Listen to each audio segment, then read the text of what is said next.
જો ભાઈ છે અત્યારે આપણે ખેતરની વચારે અને આપણો ક્લચ તૂટી ગયો. તમે ગમે એટલું બર કરો ને હાથેથી આ ક્લચ થતો ન.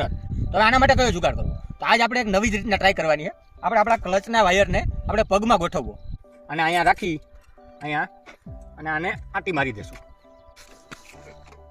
હવે પ્રશ્ન એક જ રહેવાનો છે કે આપણે આની ઉપર ક્લચ કરવું તો ગેર કેમ કાઢીએ? તો ખાલી પહેલા ગેર માટે જ પ્રોબ્લેમ છે, પછી તો આપણો બીજો પગ ત્યાં ફ્રી જવાનો છે. તો ચાલો આપણે ટ્રાય કરીએ હાલે કે ન ચાલતું. આ ક્લચ આપણો થઈ ગયો.